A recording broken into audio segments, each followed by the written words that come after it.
రాజకీయ సెటిల్మెంట్లు అంటే మామూలుగా ఉండవు. అది కూడా అభ్యర్థుల విషయంలో, సీట్ల సర్దుబాట్ల విషయంలో. చంద్రబాబు గారి చాణక్యమే వేరు అంటున్నారు తాజాగా అనపత్తి సీటుకు సంబంధించి చేసిన సర్దుబాటులో. ఆ వివరాలు చూసుకుంటే ఒకసారి నల్లమిల్లి రామకృష్ణారెడ్డి గారు మొదటి నుంచి పోటీ చేస్తారు. ఆయన మంచి ధీమాతో ఉన్నాడు, సీటు పోదో నాకే అని. కాకపోతే చివరికి ఆయన్ను బీజేపీ ఆహ్వానించి బీజేపీలో చేర్చుకొని ఆ కూటమి తరపున ఆ సీటు తనకి ఇవ్వడం అనే దానికి సంబంధించి ఇప్పుడు తాజాగా ఒక పెద్ద ప్రచారం అయితే జరుగుతోంది.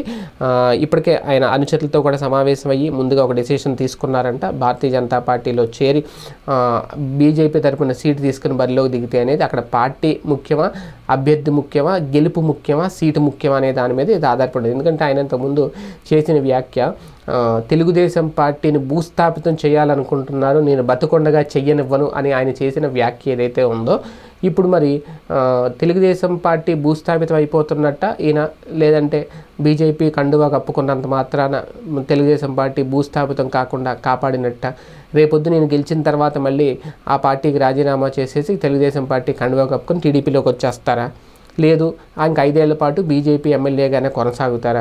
నల్లమిల్లి రామకృష్ణారెడ్డి అంటే ఆ నియోజకవర్గానికి సంబంధించి నాకు తెలిసి ఆయన కుటుంబం కూడా వాళ్ళ నాన్నగారు నల్లమిల్లి మూలారెడ్డి గారు ఉన్నప్పటి నుంచి కూడా తెలుగుదేశం పార్టీ సానుభూతిపరులు, మొదటి నుంచి టీడీపీలోనే ఉంటున్నారు.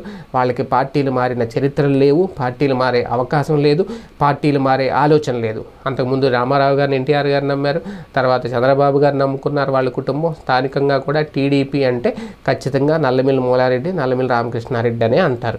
అంతకుముందు కాంగ్రెస్ ఉన్న టైంలో కూడా తేతల రామారెడ్డి గారు వాళ్ళ కుటుంబం కాంగ్రెస్ పార్టీ అయితే, నల్లమిల్లి కుటుంబం మూలారెడ్డి, నల్లమిల్లి రామకృష్ణారెడ్డి గారి కుటుంబం టీడీపీ అనేవారు. అలాంటి కుటుంబం ఇప్పుడు బీజేపీ కండువా కప్పుకొని 5 ఏళ్ల పాటు బీజేపీ ఎమ్మెల్యేగా రామకృష్ణారెడ్డి గారు కొనసాగుతారా?